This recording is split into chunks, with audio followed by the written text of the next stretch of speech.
Welcome, Marty Coleman here, and we are going to talk about helming in our seminar today. So this is our second in our series that we really wanted to develop, over time, just a toolbox of really great videos for everybody to go through, and each position on the boat, and really kind of just, bring the best practices together in a video format that you can always refer back to. So today is helming, and we got a really great couple of interviews that we've hooked up with Ray Wolf, IC 37 helmsman team that represented New York Yacht Club this last summer. And then we also have Peter Duncan, who's world champ and done a really nice job of selling multiple boats and helming multiple different programs. So we'll be listening to both of those guys today, but really wanted to delve in. I think this is a really important topic. It's one that a lot of helmsmen's, that are out there racing one designs are not professionals, and just trying to get those techniques down, the best techniques, proven techniques. And I think that's one of the things I want to drive through on this a little bit to bring together. So let's go take a look. We'll kind of go through the slides and take a look and see what we got for today. Hold on. Okay, virtual helming seminar. Let's get to the next slide. Okay, so really what we want to try to do here is define the role of the helmsman, the responsibility, what are those things that the helmsman needs to be focused in on, list those out, and then kind of go through all of those.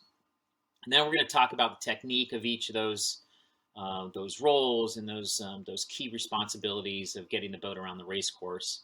And we'll talk really about some specific scenarios, and then we're going to get into the interviews with Ray and Peter towards the end of the presentation. Okay, so really, what is the goal of the helmsman? One of the best ways I look at this is to define sailing at VMG, right? Getting the boat through the water at it's the closest, the fastest you can to what VMG is, velocity made good towards the mark. And, some boats like to go lower and faster and their VMG goes up. Some boats like to be a little bit higher and slower. So when we talk about VMG, we talk about, what does that particular boat like to get through the water faster and closer towards the windward mark. And that's really the goal of the helmsman, is to sail that boat at that VMG at a high percentage of the time, right? If you can do that better than anybody else around you, you're going to be doing really well and keeping the boat in the top group. And that's really, the goal here is to get the boat through the water and stay in the top group and let the tactician manage the tactical elements, things. And at the end of the day, you'll have a chance to be right there at the end doing very well.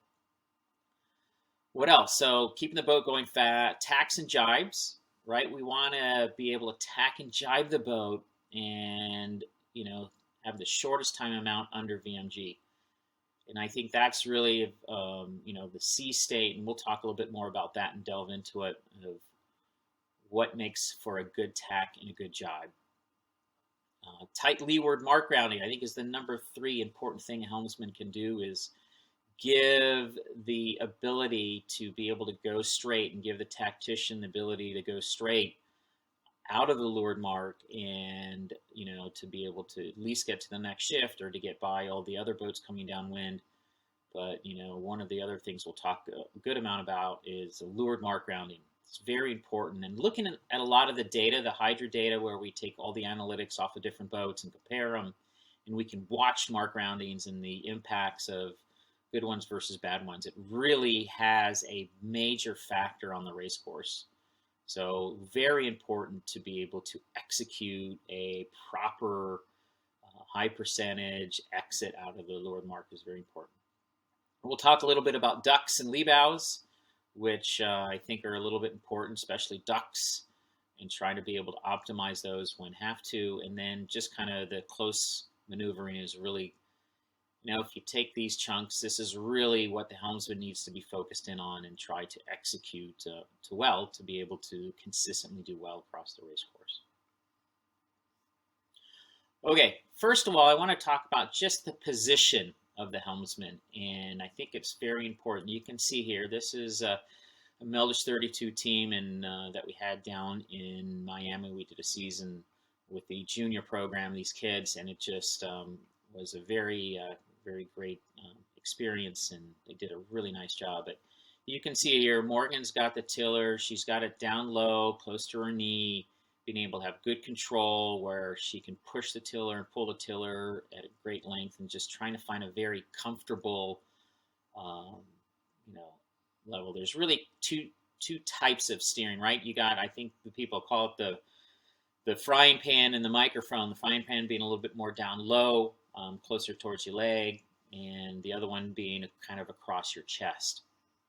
And you can see here Morgan's got the lower, almost the frying pan type of analogy that a lot of people like to use. But this is good. I mean, very locked in. I like having the hand close to your leg. You can kind of control it, even though your body's moving around with the wave action. And we'll watch a little video here. You're not affecting the tiller when your body's moving a little bit here. So let's see. We'll get to that video, I think, in just a minute here. Okay, let's see if I can find that video.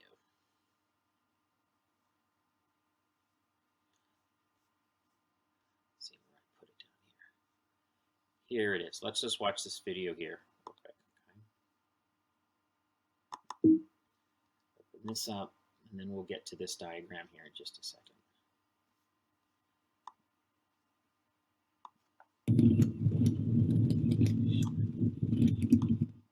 This is quite a windy day, and big sea state, you know, and there'll be different types of techniques here, but just watch Megan's position here, just trying to keep the tiller down low where her body movement isn't really affecting the tiller as much. Very locked in with her feet, eyes forward, and then just working with the rhythm through the waves here. So we'll come back to this video in just a minute.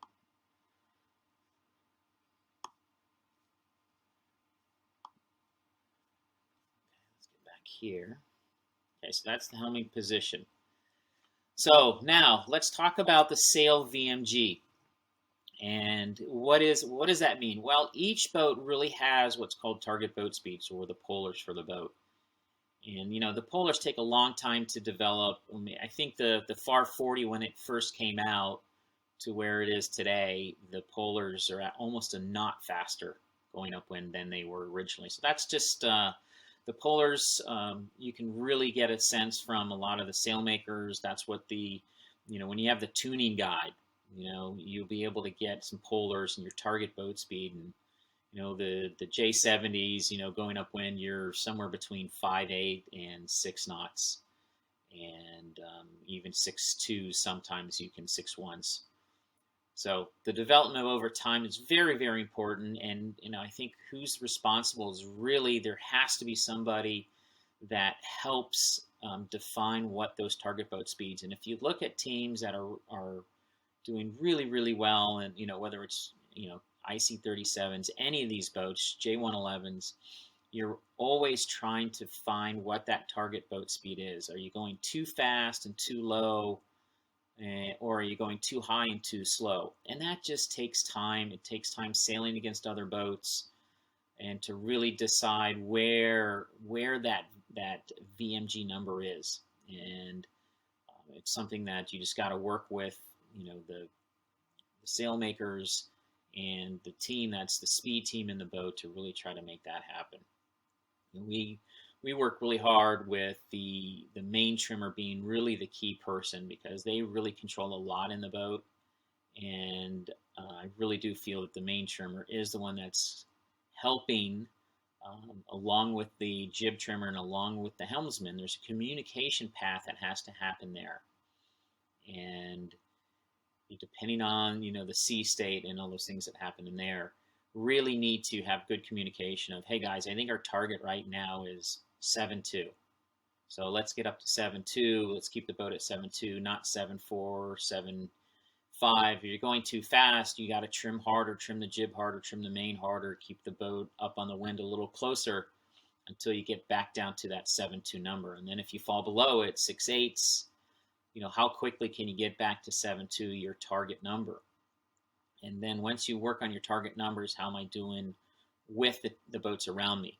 And we talk a lot on our boat about what that number is. And we'll get off and we'll practice before the first race of the day, and we're going upwind, and we're tuning up with other people, and we're going 6 or 6.2, and like, and guys, I think today 6.2 is our target. So let's start there, and then you can fine adjust that as you're going up the beat and with the conditions. There's a lot of things that affect the boat speed, whether it's the sea state, how dense the air is, how puffy the air is, how twisty the air is. There's a lot of things that so it's not really a hard number. It's not a super hard number. You have to be able to adjust a little bit with what's happening with the other boats around you to make sure you understand and be able to work through that. So there's a little bit of flexibility in that. So hopefully, but that has to be something that every team works on every time they go out sailing, and try to be methodical about what that is. And, it's easy to trim the sails in really hard and go high and slow. But, how much can you, just go down a little bit and pick up a couple tenths? The faster you go, the more the keel works, the more it lifts. Especially in these boats that we're sailing, these sport boats now, the Mel's 24s, the J70s, the small lifting blade on these things. So every little couple tenths makes a difference on lift. So understanding what too fast is and too slow is really just takes a little bit of time and effort. So very, very important. But that's really the helmsman's job, is to work closely with the main trimmer and the jib trimmer to be able to hit a target number without being too reachy and too low. So how tight can you trim the sails in to keep at that target number? So a lot of in-hauling with the J70s, have a lot of effect of that. You can in-haul more, get closer to the wind, but then it gets to a point where you can't get the boat going for speed. So have to find that little bit of balance throughout that process. All right, how do I hit VMG percentage? One of the biggest things that is really the heel angle. The number one thing in your mind is, how do I keep the proper heel angle in this boat? And what it does is, a couple things it does is the boat's designed not to sail flat upwind. All the boats are designed to have a certain amount of heel angle. And when you get that heel angle, and if you can keep the heel angle consistent, you'll find that the boat tracks much better, and the speed's better, and the lift's better. So a lot of effort needs to go into keeping the heel angle consistent and trying to find what that proper heel angle is, whether it's 15 degrees or 18 degrees. It's somewhere in that neck of the woods. With the J70, you can see a lot of times if the boat, you hit a puff, the boat leans over and then it flattens back, you're actually starting to slide sideways. You lose a lifting, because the keel's moving through the water, and the angle of attack through the water changes as the boat tilts, leans over more or leans less. So it becomes less efficient on the lift of the keel. So trying to really manage hard, we're finding that teams that can do that the best go through the water the best. So number one is being able to manage that heel angle, and that's done through many tools, right? You got your main sheet, traveler, backstay, jib sheet. I mean, all of these things. There's a lot of things that you can adjust to try to keep the heel angle the same, and the balance between the sails the same. And that's one of the things also very important is the trimmers need to, like, if you just blow off the main sheet, all the pressure's on the jib, and then the bow gets blown down more. So trying to find a balance. A lot of people with the J70s, they'll unbanjo, they'll ease the winder jib sheet a little bit, or even in big puffs, ease the leeward jib sheet. So trying to find that balance where the boat's just not rocking to, more and less upwind is really efficient with these boats. A little easier, obviously, with the bigger the boats are. If you get into, the bigger boats, it's a lot easier, but still the concept is the same. It just has less of a dramatic effect on it. So we'll talk a little bit more about these things here with the interviews, but And I think the next thing is finding that quiet helm, right? Is not steering a lot. Whatever you can do to really, the rudder should be a lifting element of the boat. And in the bigger boats, it's quite apparent that, you'll have, when you're going upwind, the rudder angle is going to be somewhere between 3, maybe 4 degrees, which means the rudder's actually helping lift and hold you up to windward along with the keel itself. Some of these smaller boats, a little bit hard. They don't have like the J24s. It's not a lifting element. A little bit, maybe a little bit, but with the the setup on the rig and the sail plan fore and aft, how much helm should you have where it's not too much where you're actually using it as a brake? And that comes down to the rig tune and working with forestay lengths and how much helm do you have. And over time, figuring out what that is important. There was an article I did back when the MC-38 first came to the U.S. We had to really work hard. The sail plan was so big compared to the foil package that lengthening the forestay an inch moved the whole sail plan back quite significantly and really changed the hydrodynamics between the keel and the rudder. And finding that balance, once we did, the boat took off.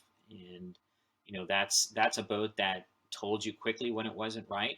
But a lot of these other boats that we're sailing right now, I mean, if you look at what's happened with the J70 and the forestay length, I mean, we've gone around 4 or 5 inches and still trying to figure out what that right balance is still happening today. So very interesting in that regards. But back to the quiet helm, which I think is really, you don't want to pull real hard and let it, take no pressure off of it. I really like to, it's almost like the golf club analogy where you don't want to be squeezing the golf club very hard. And you don't want to be pulling really hard on the rudder and then letting it go, and really hard on the rudder and letting it go. You want to try to find a balance where you're soft touch, very soft light helm, and you're just trying to keep the same amount of pressure on the tiller to keep the bow down. Hopefully, most of the boats that are set up, the bow, you should have a little lee helm where the bow wants to just come up a little bit. And so that means you got to pull on the tiller just a little bit all the time. So you're trying to find that balance where you're just kind of pulling it all the time and working through the waves. And it's just a technique that usually, as long as the waves aren't very big, if you can just keep it really steady and really consistent on that pressure, boat's going to go better through the water because you're not breaking it, using that as a brake every time you pull on it. So that's what I mean by quiet helm. And number 1, heel angle. Getting through the puffs and lulls and the tools you have for that, very important. Backstays, traveler, whatever it takes to get through those, and trying to find the right tool for the right amount of puff and lulls, but very, very important. And then just being really trying to be soft on the helm and just keeping it steady and the least amount of pressure you can do to push the boat around, the better off the boat's going to go through the water. Next one. All right. So what are the references that that you can use to try to keep the boat going through the water? And we'll go through this. This is what I call that triangle, and we'll get into this. And it's really the telltale, the speedo, the horizon, the waves, and the puffs and the lulls. These are the things that you should be looking at. And let's look at this for a moment. I think it's really, really important with the information that a helmsman needs to be looking at consistently. Speedo, right? What our target number is, what we've decided for the moment of what the boat needs to be going through the water. Are we there? Are we doing our 6-2 number? All right, then you're looking at your tailtails. Am I too thin? How am I doing on my tailtails, right? The gas pedal is the jib. You gotta not be too thin. You gotta not be too deep on the jib. You wanna find where you're stepping on the gas pedal as hard as you can, but keeping the boat closest to the wind you can. And your indicator there, that's the gas pedal. So the only way you can step on the gas is to press a little more on the jib to get the boat up to speed. And if you're going too fast, then you have to adjust the sails, trim in, maybe pinch just a little bit, depending if the jib's fully trimmed. So really that's what you're looking at there. So speedo, tails. Heel angle comes from a couple things. It's your visual reference of the horizon, and it's what you feel in the boat. It's really two things.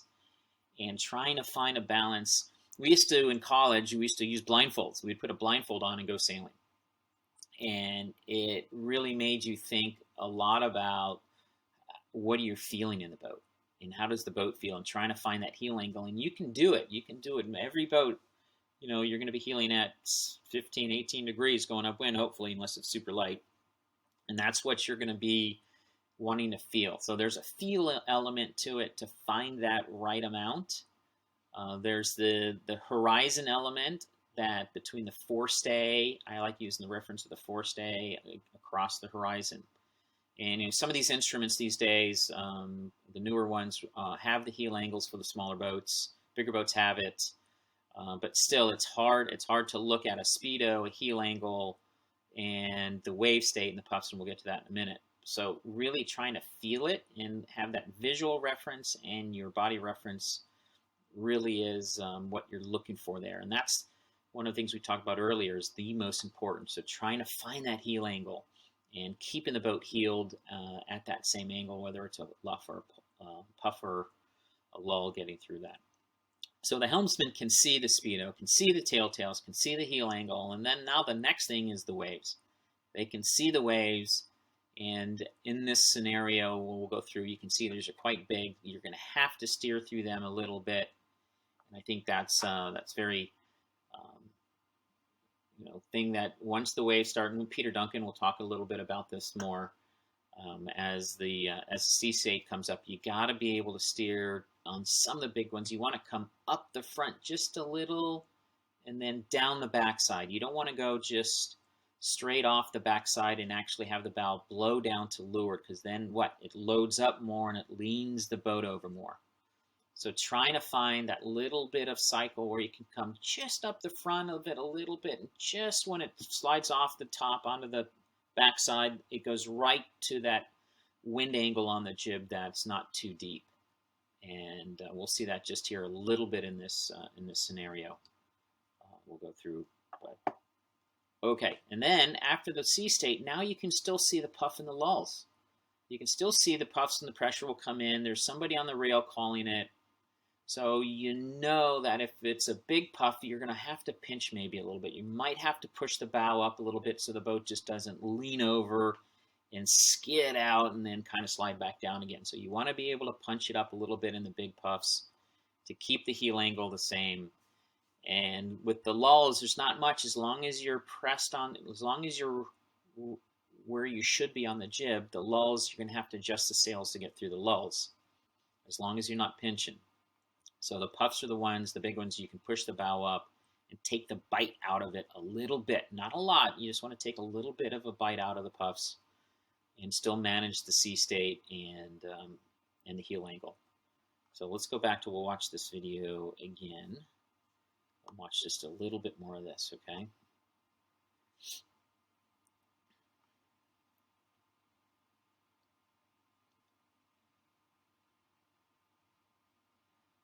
So overall, pretty good here. Some big waves right there.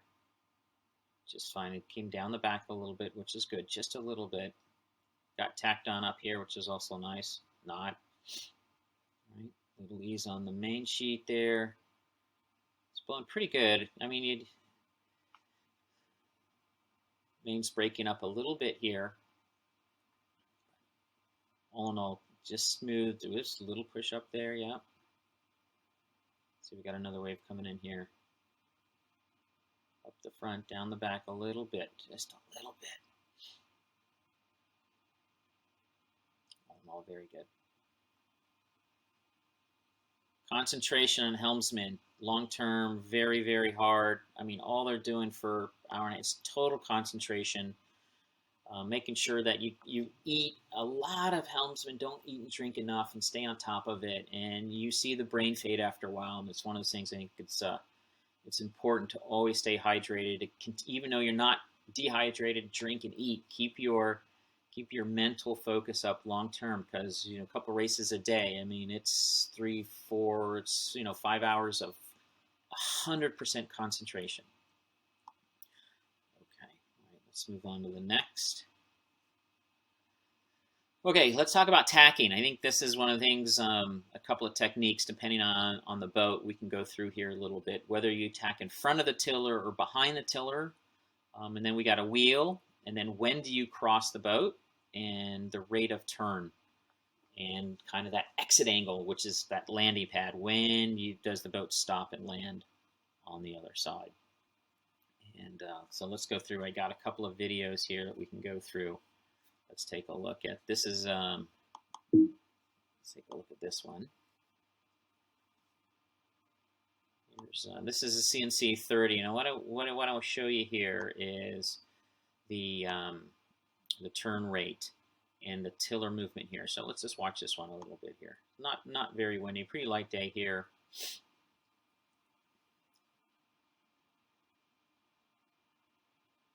Nice, easy push down. The tiller gets over about here. Doesn't keep jamming over, and a nice, easy, smooth pullback. So let's just watch that one more time, and then we'll talk about Tom's technique coming across. We'll stop it here in a second. Okay, so here's what I like. If you're stepping over the back of the boat, your front hand grabs the tiller a little lower down, and your back hand's still on a tiller. So now your foot and both your hands have something to hold to brace. It's almost like you have a crutch in your hand. So as it gets windier and as the boat moves around through the tack, you actually have, it's a good, helps you get across the boat, having that front hand grabbing the tiller, pushing across here. And Tom always, his eyes are forward, he's looking at the landing zone, and he's just stopping the boat right when it's fully pressed on the jib. Watch it just a little bit more. Landing zone, looking forward, looking at the turn rate, finds right where the jib's full. Nice and easy. His weight movement. Let's watch that. He's waiting, and he's kind of going along with everybody else. A little bit before everybody else, so he keeps his view going, but he's not going early. He doesn't go right when he starts turning the tiller. So it's a weight management. It's how much you push the tiller nice and smooth. Is a very nice tack. Very nice tack. Let's look at this one. There's 2. This is a little bit windier, a little bit harder, and talk about this when we go through it. So Morgan did a little bit different here. She's straddling it with her hand kind of down here. I still like to have it so that your hands, like Tom had it, were on the tiller extension. Helps you as a crutch coming across. Let's see how she does. Looking forward, trying to find that landing zone. Somebody's hat goes by. Boom. Let's back it up here, start from the start. Let's watch the tiller. Turns a little bit, finds the landing zone, very little turn, and then just finds the bottom of it there. Nice and smooth. Okay, let's look at, this is the lighter one that we had. Let's take a look at this one.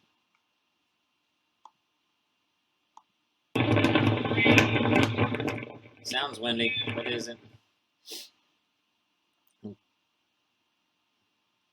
This way she grabs a tiller better, that's the way I like to do it. See how you have both hands on it? Eyes are forward, looking for that landing zone. Let's watch that again. Let's see the turn right here. Right there, finds that landing zone, right? And that is when the jib's full.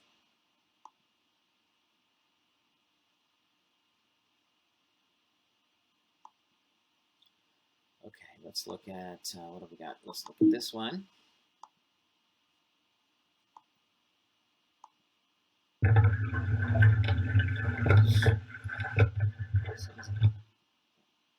It's like on a barrel. Okay, here we go. Tiller goes over, max turn.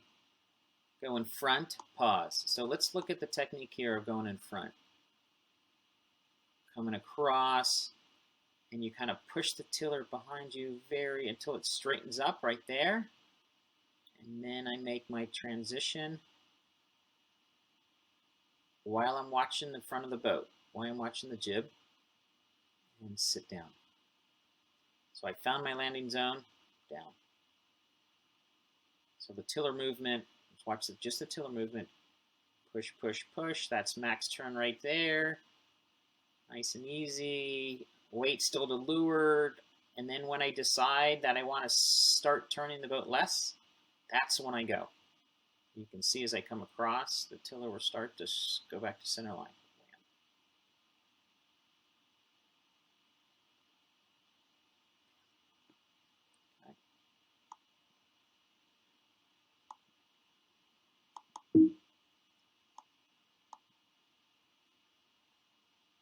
Let's watch Tom here. Tom does the microphone.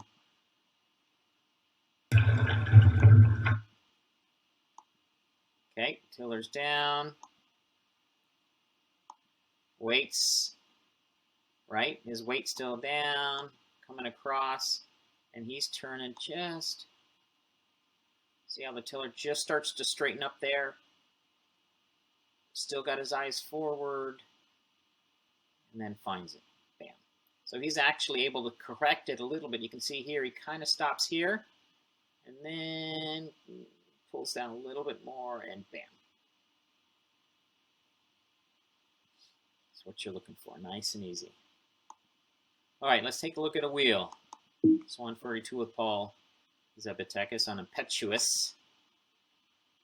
And let's see his technique. Again, you want to start the turn slow and speed it up until you're at the max turn rate, and then slow it back down on the other side.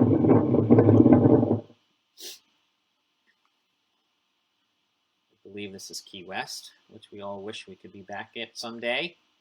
Stands up, looks for waves, tacks right, proper, max turn, goes across, and finds that landing zone there. One of the things we haven't talked a lot about, let's go over and talk about it here. So Paul stands up, right? Get ready for attack. If the tactician is usually counting down to saying, ready to tack, tacking in 3, 2, 1, the tactician's looking for a flat spot. They're trying not to tack the boat right on a wave, on a big wave. So the helmsman should be looking for that also, looking for that flat spot in between the waves, always.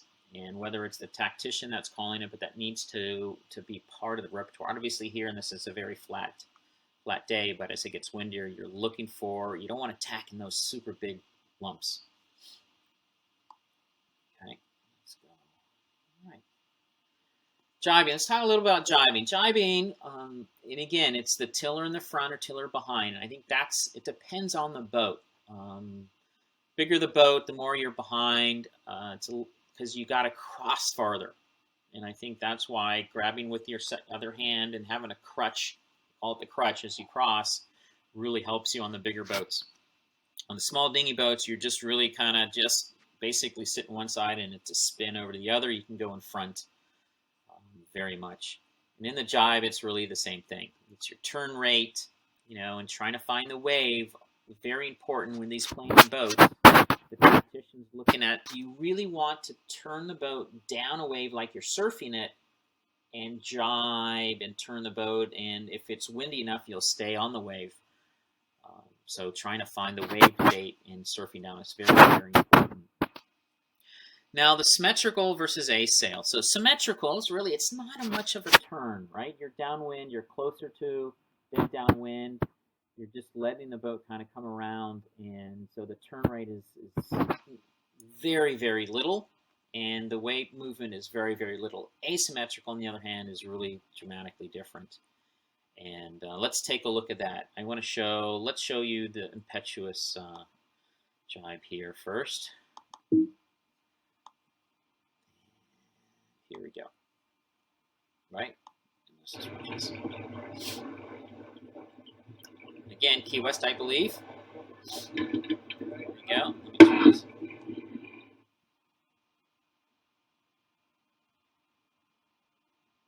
Just a very slow start to turn, right? So the goal here is to get the kite around and filled right before the main comes over. And these guys do a good job with this one. See the turn rate's not too fast. Kite just starts to, and then the main comes across. Late main jibe, right? Paul's already slowed down the exit angle here. Maybe a little bit too hot watching, but good. All in all, good. Let's watch that one more time. Late main jibe. You can see the tiller starting to turn now, just a little bit, just to start to hedge and start to go. Kite goes, not too fast. Kite gets full there, slow it down a little bit here now. Weight comes up, gets a nice press. Probably a little bit too hot there, but not too much. There you go. Another good reference point here that helmsman has is, you see this boat right here? Let's back, pause for a second, back this up. Right, exit angle, right? Is that boat the same type of boat as ours, roughly? Is that their downwind? So that helps the visual of what my exit angle is downwind. Am I, going to be just a little bit hotter than the guy that's already set going directly? So you'll see he'll come out a little bit hotter than this guy. Probably right about there is about right. So having that visual reference around also helps. We got another jibe in here. Let's look at this other. Do another jibe. No, takedown. Okay. So let's look at the Dream Crusher. This is a jibe set, which is a very interesting scenario here. Jeez, guys, speed this up a little bit. All right, here we go.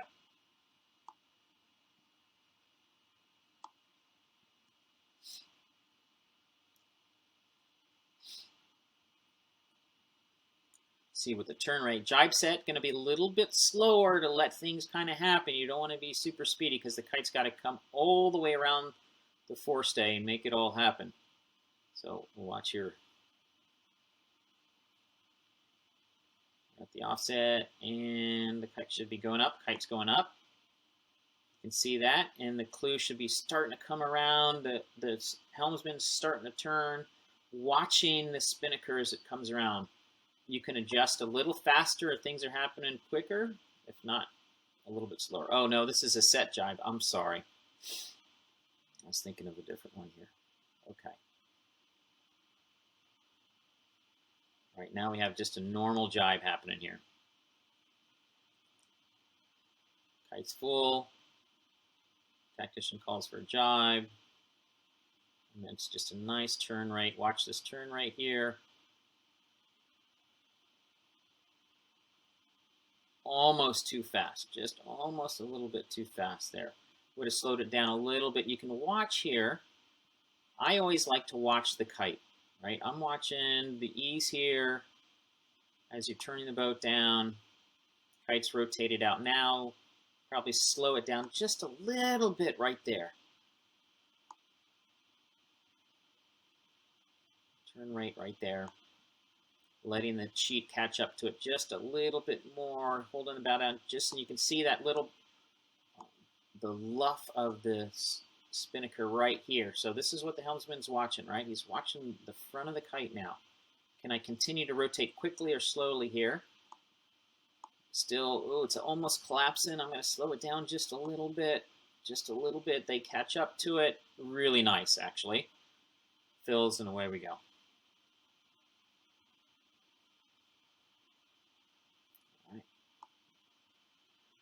And then blow-throughs are a whole nother technique. That's a much faster approach in trying to get the spinnaker to roll down the front of the jib as the jib's tight. And it's a faster turn. It's on a wave. It's just a practice thing and working with the team to get through it. But we're not going to spend a lot of time in blow-throughs. It's just one of those things. As a helmsman, it's one of those, once you get in the Melvis 24s and some, in the J70s and some of these other boats, the blow-throughs work quite well, very well. Okay, let's talk about the leeward mark groundings. That's really one of the other more important things. What's going through the helmsman's mind is, okay, first of all, I got to get through this clean. A lot of protests, a lot of fouls happen at the leeward mark, and it's heads are down. A lot of people in the boat, tactician trying to help, but the skipper really, the helmsman's really the one that's got to execute this without much. Got to understand what we're trying to do here and just try to make it happen with whatever the boats are happening around it. Tight exit's your goal, right? You want to be able to go straight after you've round the mark for a minute, minute and a half, but giving the tactician an option to go straight, to try to either get to the left side or right side, or just to get through the downwind mass is the goal. And then not burning and scrubbing a ton of speed around the gate and trying to find that smooth arc is again another those are the key elements to getting around that mark rounding. So let's look at this here a little bit. All right, here we got a gate, leeward gate, and you can see here I put some green zones in and I put some red zones in. The goal of the tactician is to get you in this zone so that when you do a rounding, you got a nice arc ability. You're not super tight on the turn or out here in no man's land trying to get to the mark and not getting too many people on the inside of you. Controlling, getting, so you're the inside boat, and then just having this arc coming through here on both sides is really the goal that you're really trying to achieve here. So tight, even if there's a boat right in front of you, and if you have the ability to slow down like a half a boat length, you don't have to be right behind the boat in front of you. It's actually even better to have about a boat length between the boat in front of you and you. If you can actually just sometimes slow down just a little bit and then come in and be able to get a nice tight rounding, it's better than being right on the stern of another boat in front of you. So think a little bit about that as you're trying to exit and trying to get that smooth arc. Always watching this mark. And there's a really good drill of just, if you take this and you come in here without the spinnaker up, and you jibe in, you get a close hauling, you go upwind for a bit, tack over, bear off without the kite, come back in, and just get that rotation, and then come over here and do it from the other way. It really helps the helmsman get a feel for what is this distance that I'm trying to do here.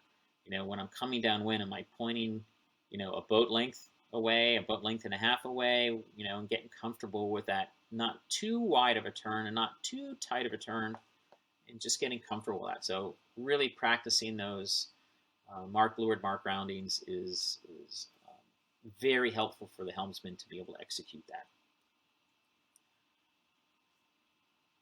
Okay, here's a picture I want to show you a little bit. This is the Worlds in Porto Cervo J70 Worlds, and we're going to watch a little video here of just these mark roundings and talk a little bit about that.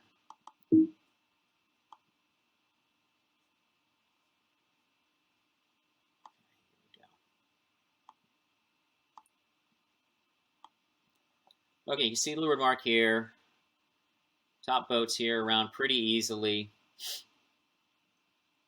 We can just watch some of these arcs here. This guy decided he was going to sail all the way over here, but he's got nobody in front of him. Didn't have to worry about this guy. There wasn't a great rounding. This guy, let's see, does a much better rounding here, right? And this guy can go straight now, which is really, really important. The guy to the right here, he had a little tighter rounding, and now he can go as long as he wants to go here. Relatively speaking, as long as he's going well upwind. Okay, so this guy's in a little bit of danger here. This guy has got room on him. So the smart thing here is to really try to slow down so that you don't get trapped outside of this guy and get in there. But this guy also has room, so it's really kind of a dangerous spot here. Let's see what happens.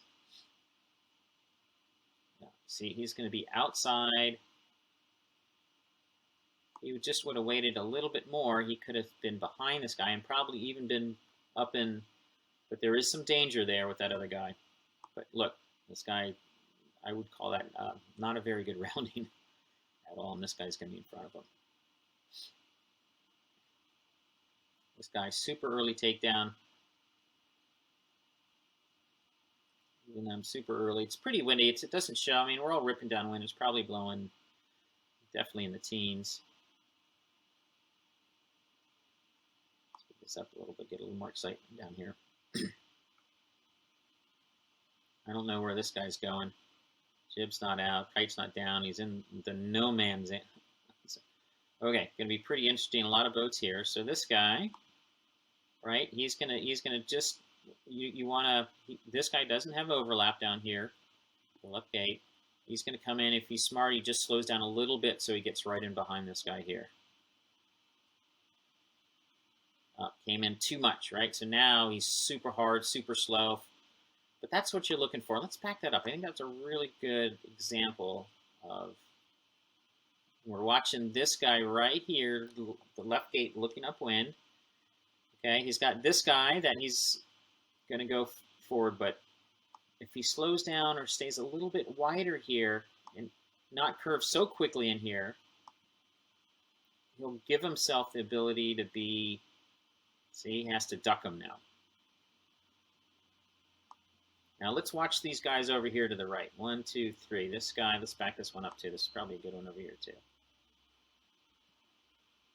Okay, we got the blue kite here coming in. He's got room. We'll call him 1, 2, and 3.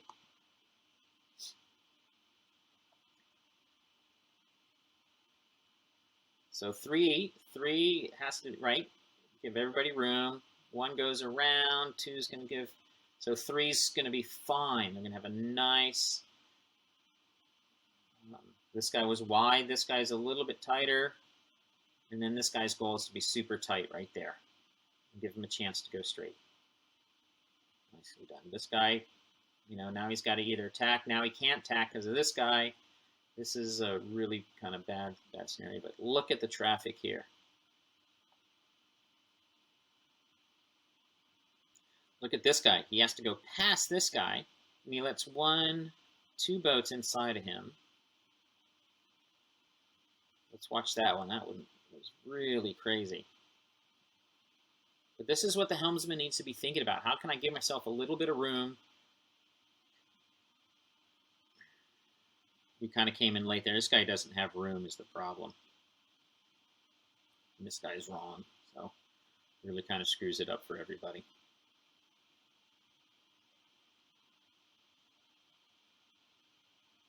What I find interesting is these guys. Look at these guys sailing way over here, super low, but look, he doesn't get hooked. These guys are going to go inside, and really just, that's that really red zone that's not great. Okay.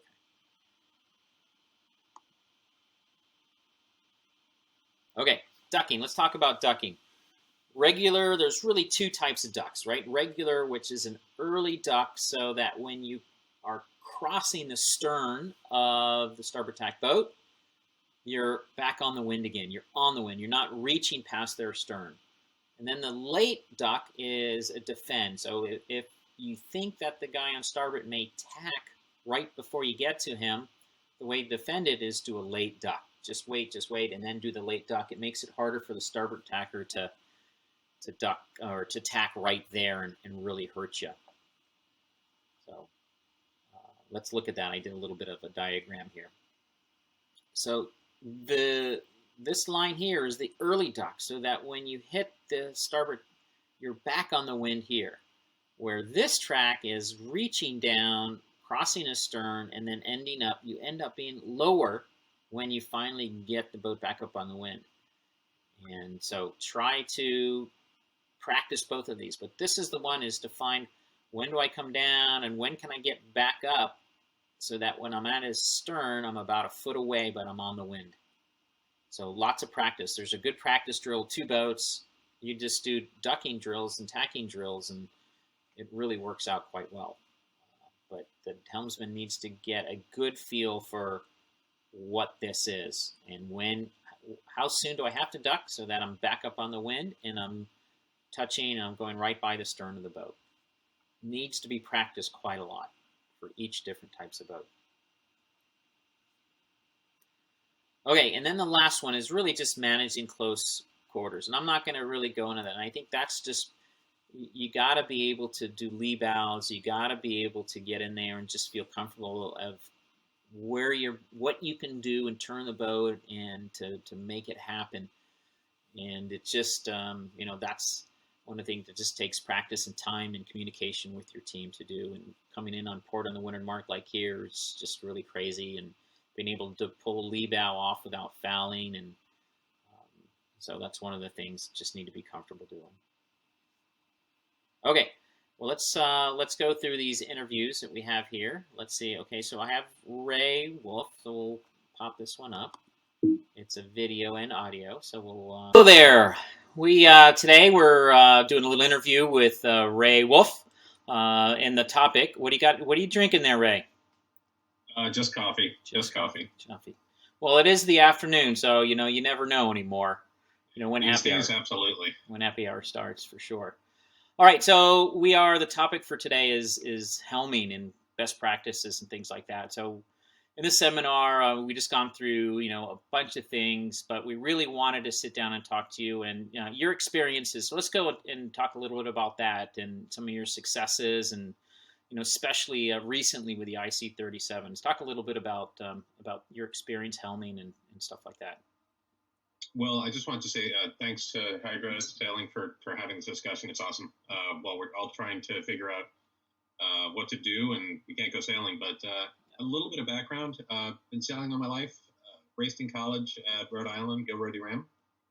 And since then have been sailing J22s, J70s, and last year we made the decision, let's step it up a notch and race IC-37s. So the New York Yacht Club program, great program. You could get in at a really reasonable amount of money, and for the season, and put a great team together, and we had some great successes. It's a great boat, it's a great fleet, and for someone who was going from a J22 to a J70 and then to a IC-37, it was a big step, but it was a lot of fun. It was a great season. Right, and you guys won the series that enabled you to be representative of the New York Yacht Club for the Invitational Cup, correct? Yeah, the Rolex Yacht Club event. Yeah, it was a 4-event series, and we just had a great team together and just made sure that we weren't swinging for the fences and just hitting ground balls and get into trouble. And the next thing you know, we're like, wow, we're going to the Invitational. So yeah, it was great. Okay. So the good thing is you've done a lot of J70 sailing and also a little bit of the bigger boat stuff, and obviously there's different things you need to think about. So why don't we talk about your priority as a helmsman and how you steer the J70? What are the things that are going through your mind and at getting that boat to go through the water as quickly as you can? Okay. You know what? It comes down to being patient and working with the crew that you have. What I mean by that is what I can feel in the boat, I'm always going to provide the feedback to the main trimmer who's working with me. I don't trim my own main when I'm racing. If I have the option of someone sitting in, I might as well have them trim the main, and I can just focus on driving. Listening to the wind calls from the bow person, and then just a constant feedback loop, just saying, how can I keep the boat at a constant rate of heel and making sure it's not too bound up. And from what I mean by that is the main too tight and the boat's not accelerating very well, or am I sailing too high or too low? And having that feedback loop with the relatives, as well as the second person back telling me, okay, how's your height? How's your speed relative? So I'm not looking around, and I'm focused on the telltales, focused on the angle of heel, and just listening to in the back of my mind what's coming, whether it's a puff or a lull or how we're doing with the waves. Yeah, no, I think it's really good. We talked earlier in the presentation a little bit about kind of those things that the heel has really become one of the main critical parts of your steering, and you really don't have a lot of control of the heel. You do a little bit with how much you press on the jib, and when you get a puff, how much do you take a little bit of that out by pinching through the puffs and stuff like that. But at the end of the day, the heel, trying to keep the heel angle is the majority of it, right? Is the sheets, but you still have a little bit to take the bite out. You don't want to lean too hard on the jib because that tends to lean the boat over a lot. So that's really what you're kind of managing a little bit, right? And then getting through the waves and not letting the waves blow the bow down and things like that. Yeah. Now, how is that? What's the difference now if you kind of relate that back over to the 37, right? So talk about the... With a 37, I mean, as a driver, you have to be now. For one thing, you do have the main trimmer right next to you. There isn't as much feel. You really don't feel the helm that much. So again, angle of heel, telltales, and keeping a quiet tiller. And this you can apply this to the 70 as well. Yeah. One thing we did, which was fantastic, is having a camera in the back of the boat so you could watch yourselves after the race, and it's truth serum. And what I mean by that is you say, I wasn't steering too much, and you look at the video and say, wow, I was oversteering. And having that feedback, and when I say quiet tiller, I mean you are really not using the tiller that much because it's a brake. And the best helmsmen, and you see it on some of the back of the J70s where they'll have an orange strip down the tiller. So from a camera standpoint, they can see exactly how much helm people are playing with. Are they steering too much? Do they weather helm? Do they leeward helm? So really focusing on having a quiet tiller, and a quiet tiller equates to speed. The less amount of steering I can do, the faster we'll go. Well, it's good because the quiet tiller is the exact verbiage I used in our earlier slides. So, that's one of the things we've talked about. It's interesting. Going through one of the things we also talked about was the flight plan, right? Mm-hmm. And your landing zone out of the tack. These verbiages, and trying to find that landing zone without being too shallow or too deep. Without turning the tiller a whole bunch, and things like that. But yeah. I mean, that's we'll talk about the 70 for a second there. That's coordination with your jib trimmer. And what I mean by that is, as you're turning the boat into attack, you're heading up, slowly heading up, and the rate at which we ask our jib trimmer to backwind the jib a little bit. And that consistency of your jib trimmer backwinding the jib means that I don't have to steer as much. Right before the tack, I'll look over my shoulder, whether if I'm going from port to starboard, I'll look over my shoulder and see, okay, where am I going to go? Where am I going to land to? And typically you'll have other references to say, okay, when I'm coming out of this, I can look on the horizon, or I can look at other boats, and hopefully not other boats. Let's just look at the horizon. Yeah. And just working with your jib trimmer and saying, okay, how much can you backwind a little bit? How can again, you're trying to minimize how much you're steering. When I used to steer way too much in the J22, one tip was we would tie a bungee between one cleat to the other in the back of the boat, and it would give me resistance on the tiller, just to slow down and just make sure that, and just keep it in the center a little bit more. And that way I realized, maybe I was trying to steer too much. Now with the 70, there's almost no helm. They're really, you're fighting to get very little. You're dropping the rig back, you're putting on more main sheet. The 37 is semi-similar. If you have too much back runner on, you can, the helm will go away.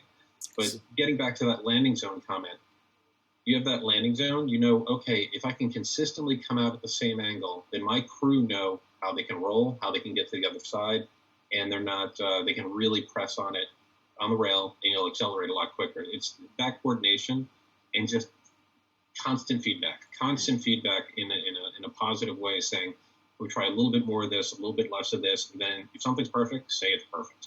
A little too slow, a little too fast, right? Getting that right amount of turn rate, where I think in general, most people tend to tack a little bit too fast.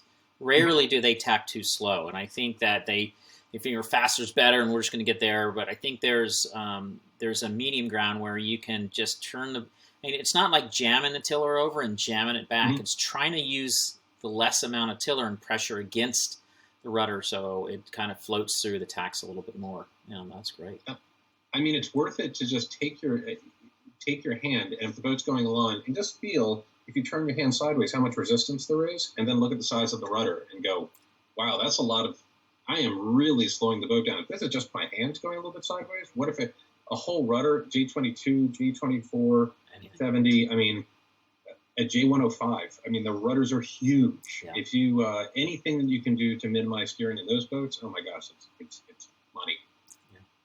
So now when you cross the boat on the J70, do you go over top of the tiller when you step over, or are you in front of the tiller and spin the tiller extension behind you? I am over the tiller because I'm typically turning the boat and still sitting down.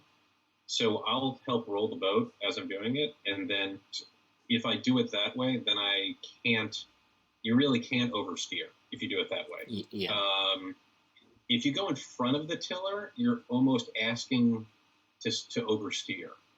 You'll see that because then you have to push the tiller so far over to get around it. You're just slowing the boat down. If you can tack the boat, and one good thing to practice is tack the boat and don't change sides. And then when you're comfortable,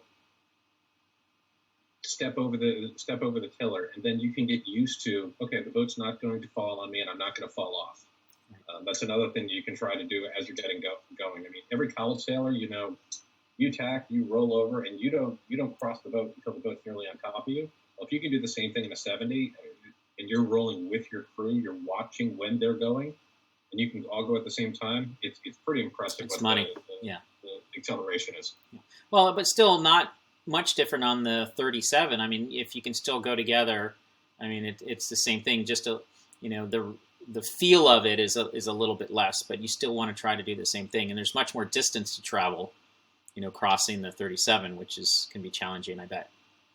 In the 37, I think it's when you're starting out, you're more inclined to not finish the tack. What I mean by that is you turn the boat, you get to the other side, and you're not really settled down yet, and you have to bear off a little bit. You'll see, and if that happens, you'll hear the comment, come on, finish the tack, come down more and load up the boat.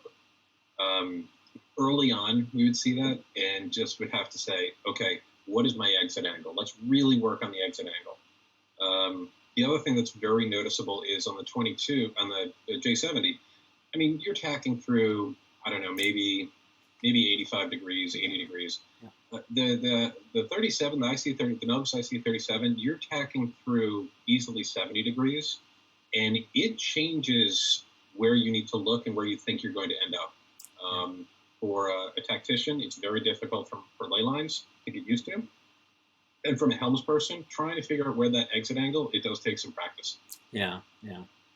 Now, what about, we in the seminar, we talked a little bit about polars and developing that, as a helmsman, what is the target boat speed? And you went through basically a brand new boat, the IC37, and trying to, does the boat like to pinch a little bit and go higher, or do you really need to get the boat, 2, 3, 4, 5 tenths faster to let the keel work better? What did you, how was that process that you went through to find your right, polars or VMG mode?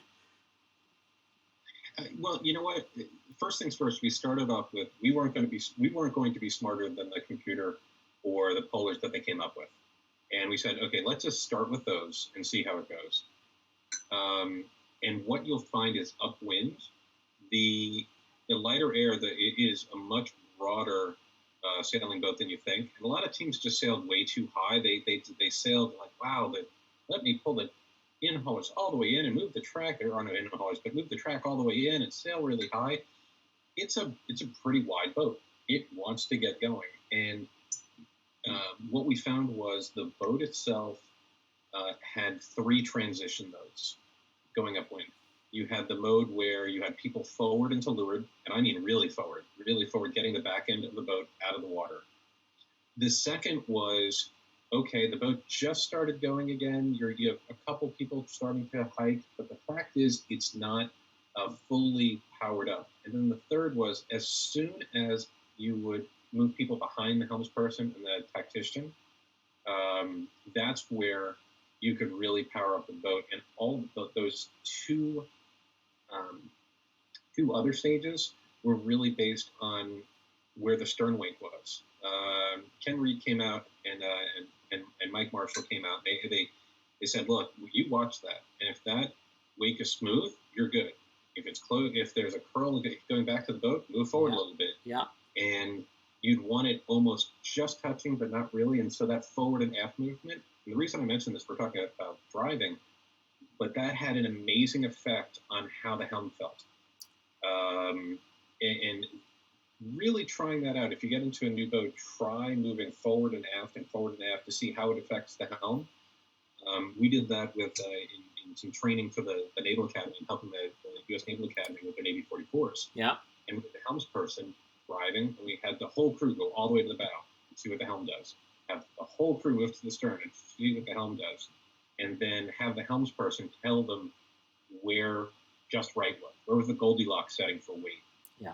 And it was fascinating. And it translated to an immense amount of boat speed comparative to other boats. And consider doing that with any boat that you have. Yeah, well, I think when you go, we used to do this in a laser, is the farther forward you went, the more the bow, got in the water, which helped lift the bow a little bit. So if you think about that, now the bow's lifting, that affects your rudder angle, right? You have to straighten the rudder or head down a little bit to compensate for the more the bow digging, and because of the shape of the bow, it wants to actually go up through that process. So you're right. It's there's definitely a lot to be learned through that process. Now, on your boat, do you have a polar? Like, is your main trimmer the one really in charge of trying to say, all right, hey, I think our target boat speed right now in these conditions is 7.2, or is that kind of the community? Yeah, it's the main trimmer that kind of does that a little bit. It was our main trimmer, and it was also the main trimmer in concert with watching the fleet. Yeah. Because it's such a new boat, we really didn't. We started out with the polars, but in certain cases, let's say a transition zone, or if there was more chop or less chop, we wouldn't live and die by the polars. It was a really good starting point. What we found was, and just talking about upwind, the more that the foils on this boat are very narrow on the keel and the rudder, and you really have to get water flowing over them. And if you can put the bow down free and really get the boat moving, it's shocking, because then you'll get lift out of it. And it shouldn't be shocking, but it's a lot of people didn't pick up on that. So if you would start to lure it of a pack and put the bow down, you would end up pointing higher than the boats to weather of you who are sticking the bow up. And as a helmsperson, it's the best feeling ever. You're putting the bow down and you're pointing higher, so you just everybody's happy. If you're sailing on a boat that has a much bigger cord, we'll see how that goes. You could probably, if this was 1995 and the keels were huge, you could. That wouldn't necessarily be the case, but as the cords get narrower and narrower with the keels, it helps tremendously to have a free lane like that. Not so much. Yeah, I've sailed a good bit with the 111s, the J111s. That we do have. We can in-haul the jib quite a lot, and we do find where we start to slow down, but it doesn't gain a lot by putting the bow down. Once you kind of get up to your target, kind of putting the bow down even more, there's not much in there. I mean, the keel, because the keel length is, or the cord length, right? The length from front to back is much wider. Doesn't quite have the same characteristics as a sport boat set. And the ICs or J70s. But all right, like to talk about one more topic, is kind of that leeward gate and trying to what's your goal at the leeward gate as a helmsman to give the best opportunity to get out of there and be successful. The leeward gate is the one place on the race course where you can gain the most. I mean, bar none. It is, other than winning the start and going, get in front, lead from the front. Okay. But if you're if you can gain at the leeward mark, and the best way to do that is to be inside. Now, we are guilty of a team that would take the spinnaker down really early.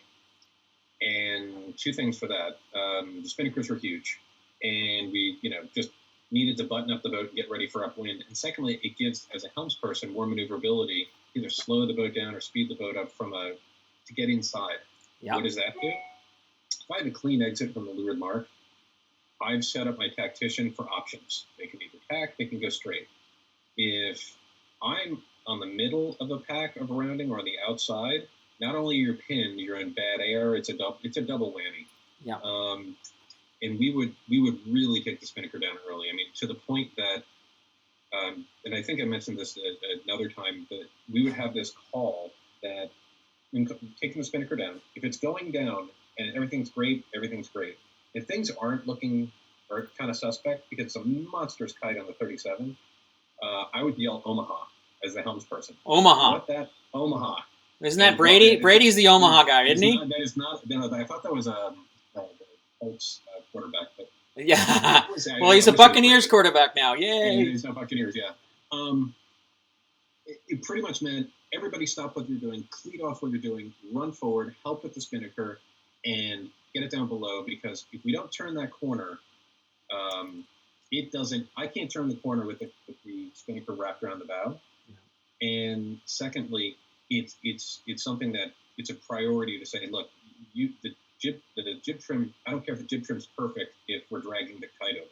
Not fast. You only had to do that twice, but I can tell you those were regatta-saving moves. Those were so if you can get the spinnaker down and position yourself, and you have to watch videos of some of the boats coming in and saying, you know what, taking the spinnaker down, you don't lose that much. No one's going to come in Captain Caveman into the leeward mark, get an overlap, jam it inside, make it clean, and get their kite down. Consistently, if if it's really windy, it's not going to happen. So, as a helms person, we are more conservative, and we get more aggressive later in the season just because our ability was better, just a whole team concept. But being smooth, being the wide and tight is taking a wide approach and a tight to the leeward mark, and to get used to that. We weren't used to the 37. We weren't used to the 37. It's turning radius. It's this. It's that. So what we did was we found an inflatable mark, and we practiced that without a spinnaker, and just said, "What is the turn radius? How does the boat turn? How does the boat react?" When nobody was around, and a spinnaker up, we're like, "Okay, cool. Now let's add a spinnaker. Start doing that, and then okay, let's now add other boats." Too many people think in their practice they have to be around other boats, or they have to be doing X, Y, and Z. Some of the best practice we had was just trying to figure out maneuverability of the boat with just an inflatable mark, maybe two inflatable marks, and saying, okay, what can I get away with? What is my turn radius? Can build the boat? By the way, IC-37, we learned very quickly. Do not try to shoot around a mark with an IC-37. It doesn't work. Just once you lose a little speed, the foils go away, you slide sideways, and then that's it. Oh, no bueno. C turns to red. It's awful. C turns to red. Oh, it's awful. No, and a lot of these sports. I mean, the J70, you can get away with it a little bit, but not much. Very, very, very little. Yeah, it's you've got to be really close. And I think the first practice day with all the other 37s, we tried to shoot around a pin, and it went horribly bad. And we just learned from that practice never to do it again. You had the beep up sound going. A new team would come in and say, "I'll shoot around the mark. I can make this." And as a helms person, you're saying, "Oh God, this isn't going to work." Yeah. And most of the 90% of the time it didn't, especially with these boats. No, that's awesome. Well, Ray, I want to thank you very much for your time, and do appreciate it. So. No problem. Thanks for asking me. Thanks for hydrosailing, and hopefully we'll be on the water soon enough, and hopefully I can add something to this other than coffee later. There you go. Okay, Ray. Thank you very much. Take care.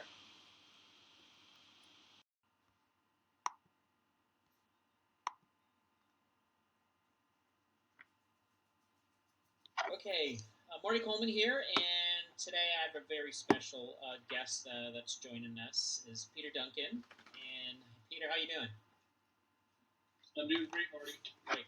How are you doing with not getting out on the water? Well, kind of stinks. This was going to be a very big year where we're going to sail 3 world championships and do a bunch of sailing. So, unfortunately, we're the Mel's 24 World's been canceled. I'm not 100% positive where the J70 World stand, and who knows where the world will be in November when we're supposed to be down in Australia for the Etchells Worlds. But sitting at home just like everybody else right now. No, that's for sure. And the goal here with this stuff we're doing is just trying to get stuff that we're all passionate about and want to learn more and do better, and that's kind of the goal of what we're doing here. But so let's kind of get into a little bit of our topic today, is just kind of talking about the helmsman's role and what they do to get the boat around the race course the fastest, the best way possible. And a lot of days with like the boats that you're sailing, the J70s, the Etchells, the Mel's 24s, Very compartmentalized. I mean, you're not doing tactics and stuff like that. I mean, a lot of the helmsman's jobs nowadays are just to keep the boat going through the water in the right mode. And we'll talk a little bit about that later. But, as quickly, and then executing all the other stuff. It's the tacks, the jibes, the ducks, all of those things. And, you were Rolex Yachtsman of the Year in 2017 for winning the J70 Worlds. You did a very nice job there. And Etchells, you've been close, right, a couple of times to winning the Etchell Worlds? Come close. Yeah. Come close, yep. And then I guess more recently you've been delving into the Melges 24, right? Correct. Yeah. And then previous, you've had some big keel boat, J35s, and I think you said, maybe a New York 36 or something like that. So having that feel of the different boats, and want to kind of just talk a little bit about that. So why don't we start a little bit? There's so much here we can talk about, but I really want to just maybe segment it up just a little bit and get through a few things. And Sure. One of them that when I get on a boat calling tactics or working with a helmsman is trying to get them just in a straight line. What are your things that you're thinking about when you're just trying to get the boat going through the water? Are you looking at your tails, your speedo? I mean, what's it? And you could pick a boat if you'd like, but just kind of walk me through a little bit of that. Sure. So listen. Why don't I just take the J70 or the Melges 24 to start off with? Just their feel on the helm is fairly similar, a little bit different, and completely, very much different than an Etchells in each instance. So what am I trying to do as far as going through the water? I mean, the thing that's, to me, when I'm steering the boat, I'm really kind of going up when I'm an angle of heel guy. This was something that I was taught when I was 11 years old by a guy named Jim Mertz back at American Yacht Club. And what does that mean? What I'm really trying to do is keep kind of a constant heel angle with the boat and just keep the boat going, as smoothly as possible through the waves. When you're talking about a J70 or a Melges 24, a lot of, obviously if the sea state is light, I mean, there's, really, it ends up being a fairly dead helm. And, you're not, depending upon the breeze level, of course, but you're not, it's not like an Etchells, which is has a lot more load to it. And so your goal is just to keep the thing going through the water as quickly as possible. So what I'm focusing on, as I said, the angle of heel of the boat relative to the wave state. And then I'm really focused on keeping my telltales kind of streamed straight back. Maybe there's a little bit of ticking up and down on the inside telltale, but beyond that, I'm really trying to keep the boat being very powerful, trying to get lift off the keel as opposed to trying to push the boat too high. Now, I have a habit. I'm probably a higher sailor than a lower sailor, so pincher. You're a pincher. Yeah, me too. I'm a pincher. Yeah, and so I have to work really hard at keeping the bow down and working on the boat speed. And because, obviously you get the speed is what generates the height. And, a lot of people lose that. It's not how you're steering. It's if you're going through the water fast, you're going to generate lift off your keel. And in the J70, it's really only maybe 2 or 3 tenths difference, right? Kind of on the speedo. No, that is correct. And but once you get into that groove, as opposed to somebody fighting going way up and then coming way down, the speed differential, I actually think, gets greater than that. But you're absolutely correct. It's 2 to 3 tenths on the speedo. So let's back up just a little bit here. So when the tailtails are just lifting on the inside, a lot of the times when you straighten or you come down a little bit, you straighten that windward tailtail and you keep turning down. It takes a while. There's a lot of degree changes before the leeward tailtail starts to move, right? So there's a window in where both tailtails are streaming back. So just testing that, kind of staying. I think that's what I heard you a little bit. You just like to find where that windward, the windward tailtails are just lifting a little bit, right? More of what I call that 45 degree. Yeah, that's correct, Marty. Yeah. And you do have to be careful. I mean, with a boat like a J70 or a Melgis 24, sometimes bringing the bow down, if you're not, too far, even to really getting the outside telltale to start lifting, the issue is that you're actually probably heeling the boat up. You may be loading the boat up too much, and what you think you're going to gain, you're actually not. You're probably not going any faster, and you're obviously, as soon as you start tipping over too much, you go sideways. So it's really a fine line. So you got to keep the helm motion has got to be limited to, if you're not making these big movements with the helm, it's really very small adjustments on the tiller. Okay, so let's kind of keep going down that road a little bit. So obviously you don't want to be pushing and pulling the rudder because that slows the boat down a bit, right? You're increasing drag throughout that process.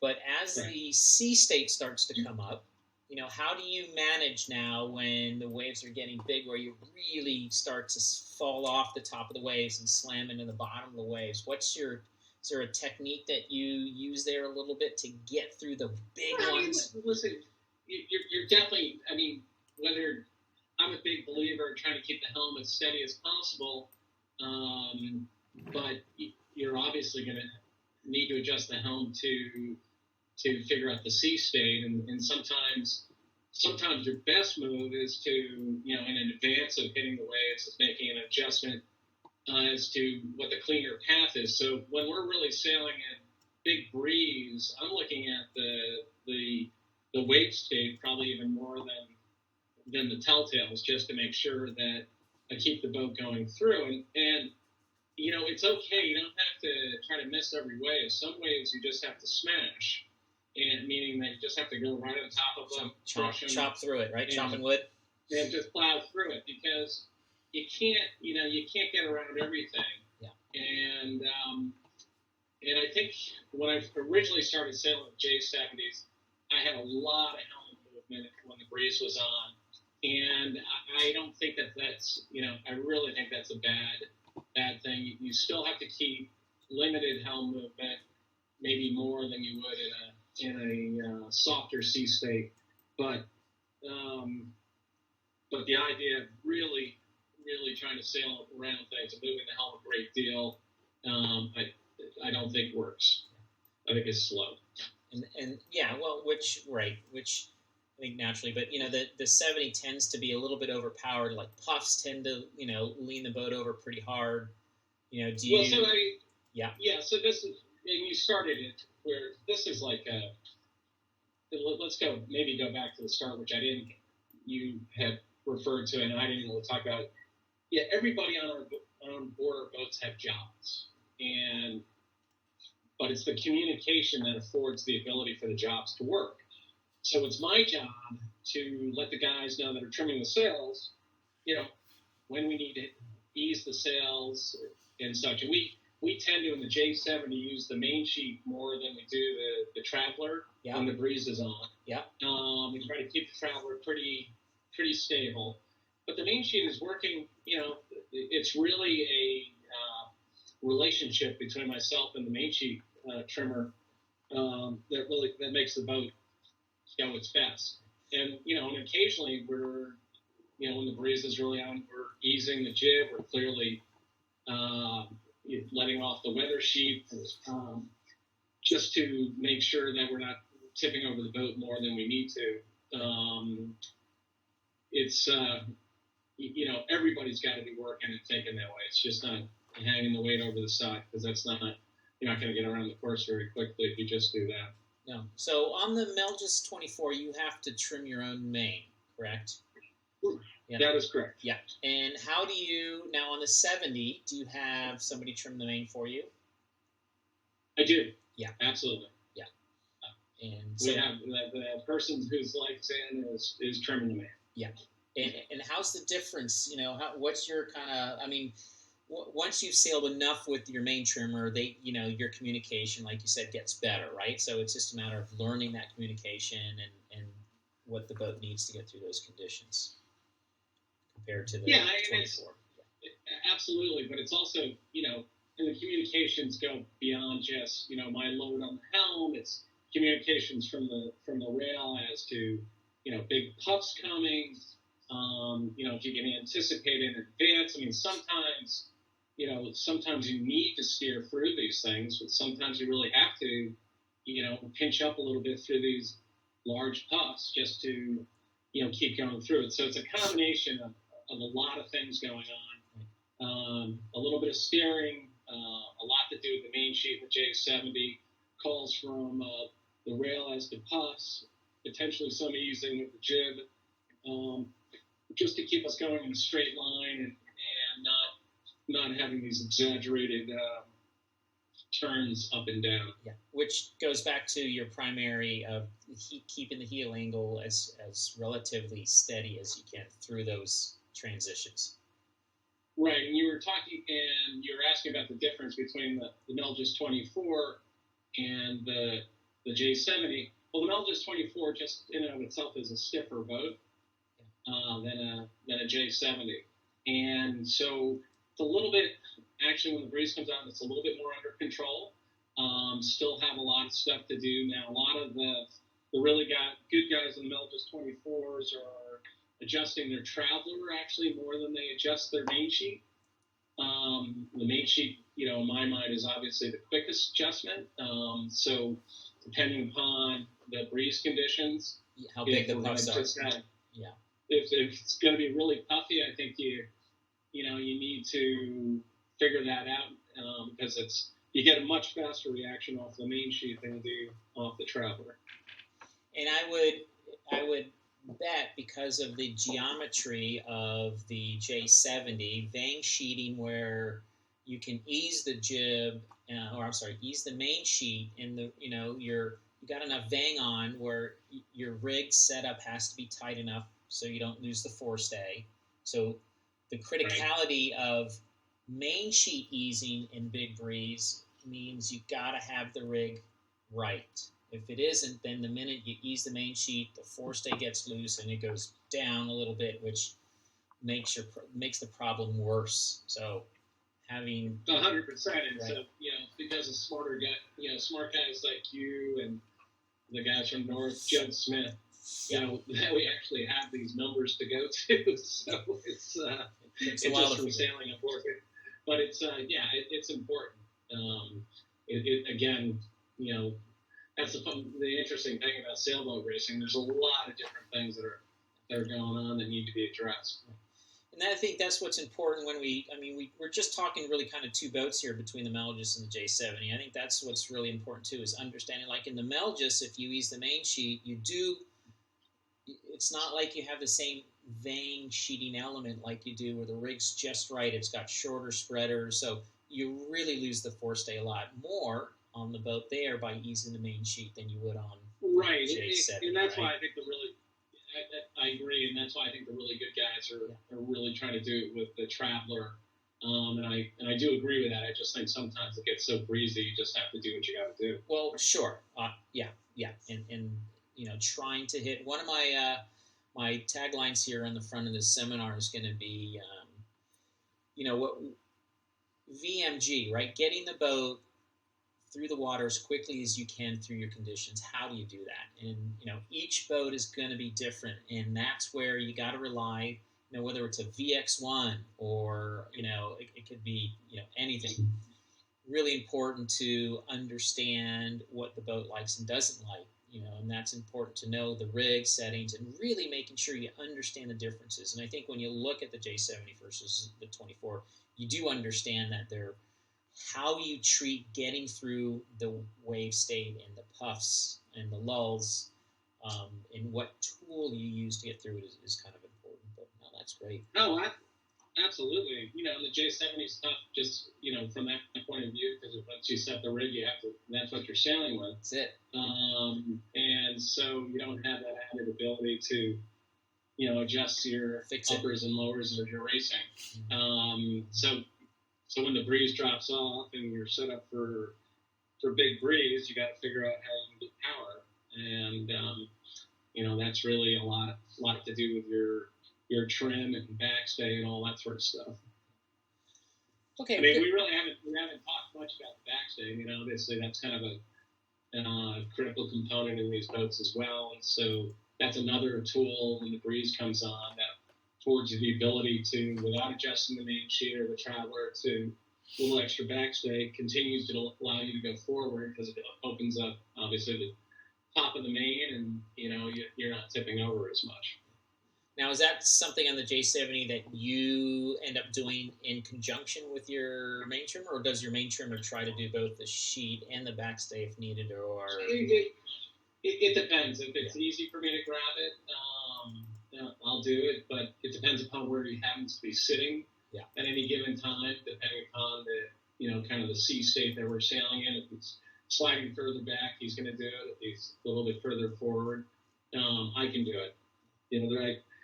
There's not a whole lot of, not a tremendous amount of purchase in those systems, so it's sometimes easier to have somebody else who's not holding onto the hiking stick to it. Or staying focused on the wave state and everything else. Yeah, for sure. Exactly. And then the vang, right? The vang, the backstay, I mean, these are old tools that help get through. Exactly. Yeah. And our main sheet guys on the J70 are working the crap out of those on a regular basis. Right. Well, good. I want to hit just on a couple other things. Talk to me just a little bit about, one of the things I notice with some helmsmen is their technique at tacking. And, they tend to push the tiller over until their arm's straight, wait for the boat to turn, and then sometimes they step over the back of the tiller, sometimes they go around the front, and, they're not watching the turn rate or when the boat and trying to find what I call that landing angle, right? So tell me just your technique of what you think about what you're doing throughout that process. Okay, well, so I'm a forward-looking guy. I definitely don't turn backwards on attack. So I'm,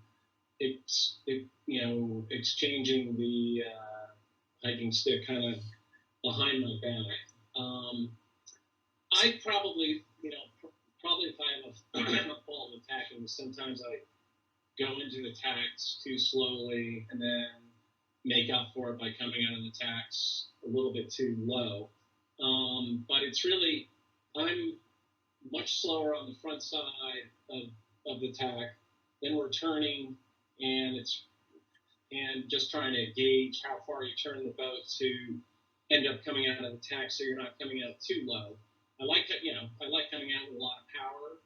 Obviously you're going one direction and want to get going in the next direction, so a lot of power helps in that score. But what you don't want to do is inadvertently, when the breeze is on, or even if the breeze is not on, just coming out so low that you're giving up some weather space or something along those lines, or you're tipping the boat over because you've come, in a big breeze that you've come out too low. But it's, again, I am watching the telltales as we come out of the tack. Clearly there's the timing with the jib sheet trimmer as to when he releases it. We tend to, I would say that, with the J70 and the Melvis 24, I think we probably back the jib maybe more than most.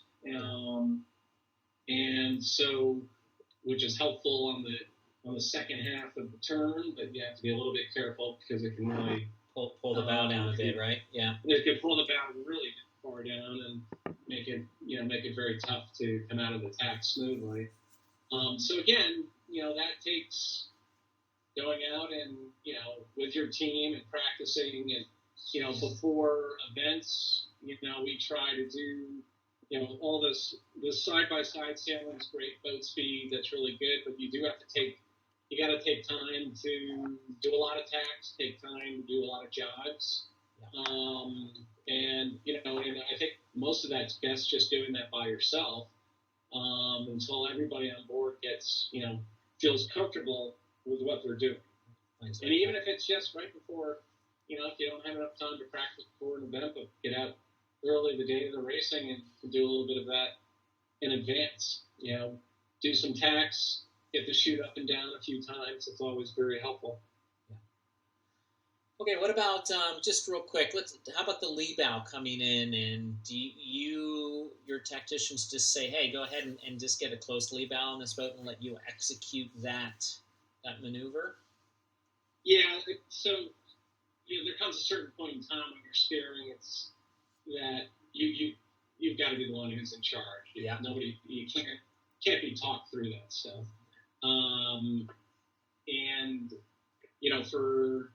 so when we come in to do lee bows, I'm actually many times, dropping the bow a little bit in advance of the tack, so that when I come out of the tack, I'm able to come out on a very, high angle, a little thinner, to really plant the lee bow.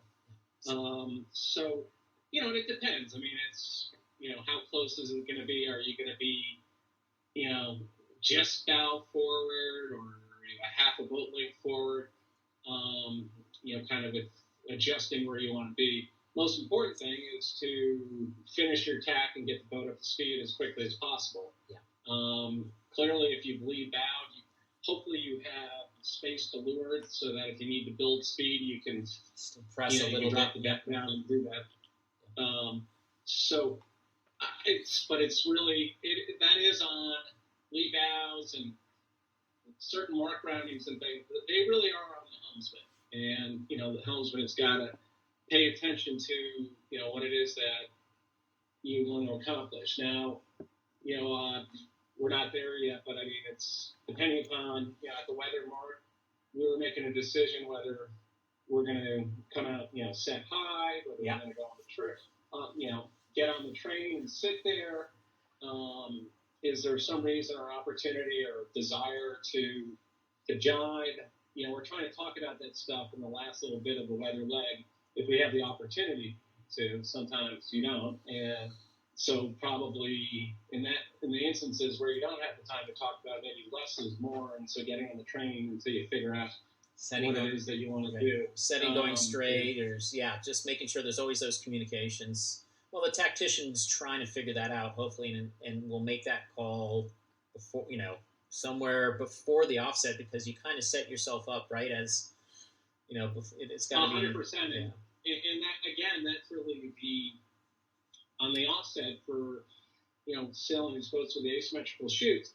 That's really on the helmsman to get some space off the offset so you can drop the bow down to a certain level that makes setting the kite easy, because if you can set the kite easy, you can get going down the leeward leg fast. That doesn't mean that you roll it way down so you get rolled by boats that are coming from behind and above you, but you do need to make it so people can get the chute up so you can get going.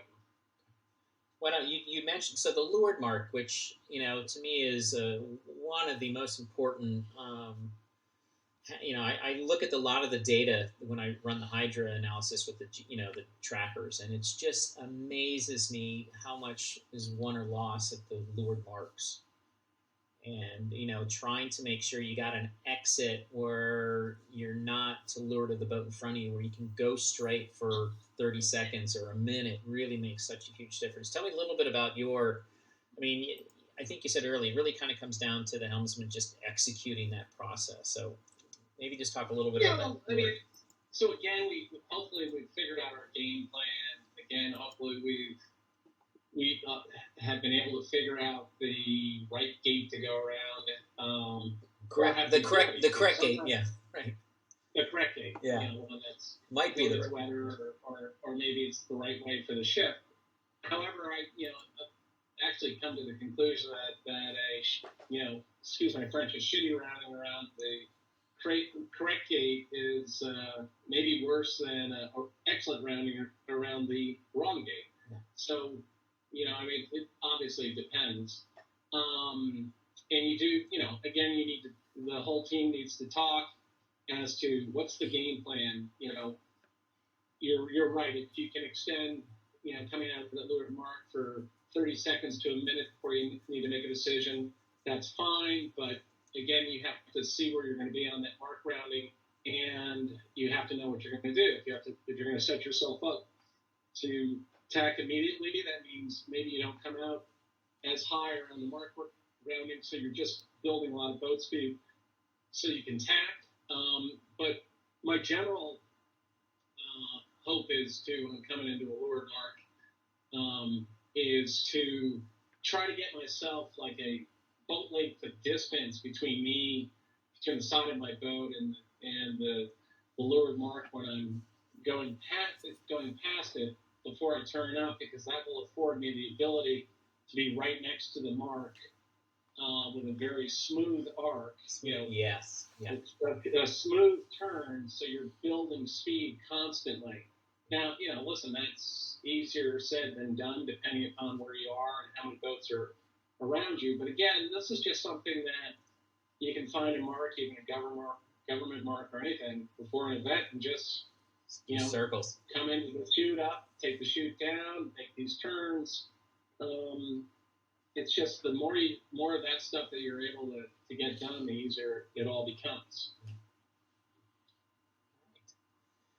Well, Peter, thank you very much. I mean, you guys, the World Championship you won in Puerto Cervo, there was 161 boats? There were. That's on.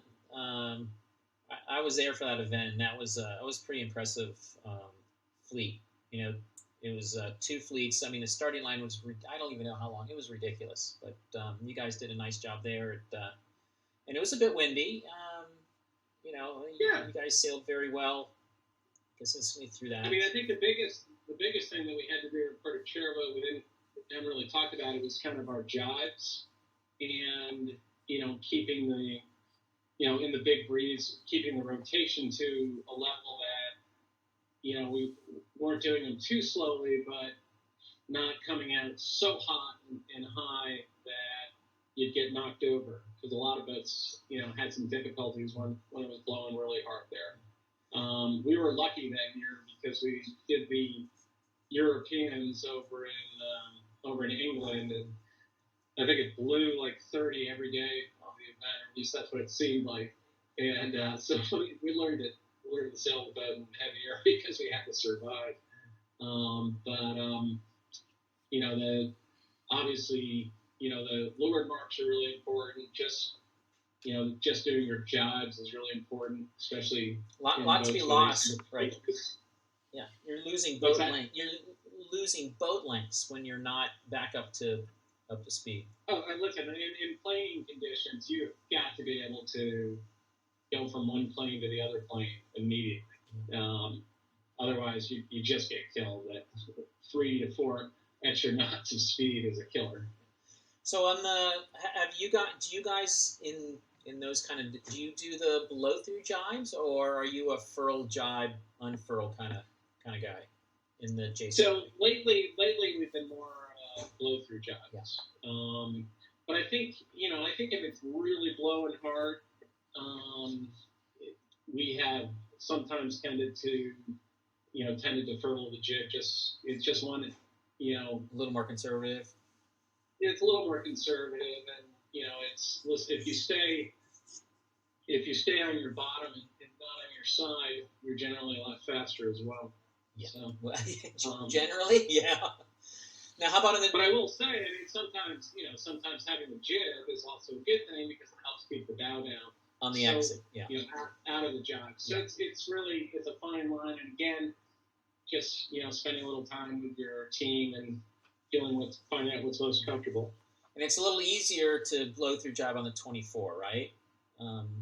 Yes, it is. Yeah, absolutely. Yeah, a little bit easier to. And and we were doing that in the events that we did this year where the conditions were such. We were definitely doing that. Yeah, Absolutely. We had a bit of a windy winter series down in Miami with between a lot of the parties. we did a regatta in St. Pete, and we did the Bacardi, and there was a fair amount of wind in the second and third days of the Bacardi for sure.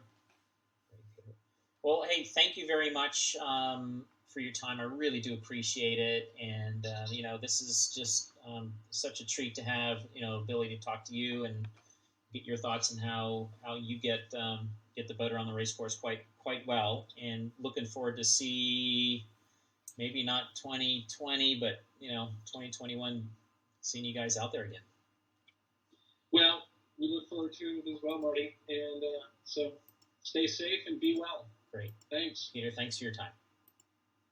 Thank you. Okay, so let's kind of recap a little bit of what we got here. So that was really awesome of Peter and Ray to come in and help us out here a little bit. So again, the goals of the helmsman is really just to try to focus at keeping the boat going fast through the water at the closest to the wind angles you can, right? Trying to find that VMG that we call it, and what that is. And every boat's different, so we talked a lot about that. And then really next, the tacks, the jibes, really trying to get the boat through those as quickly as and back up to that VMG number again. And then the leeward mark rounding. I mean, you heard Ray talk about there's gains and losses there. I mean, it's one of the places on the race course that you can really make lots of gains and losses, and I see that a lot with the data. So really got to make sure that execution from the helmsman's perspective is a lot of time and energy spent on that. And then just getting the ducks and the lee bows comfortable that you can execute those at a high percentage very well, and just getting the boat around the race course. So I really want to thank you for your time. This is the virtual seminars, and I hope you guys like it, and stay tuned for more.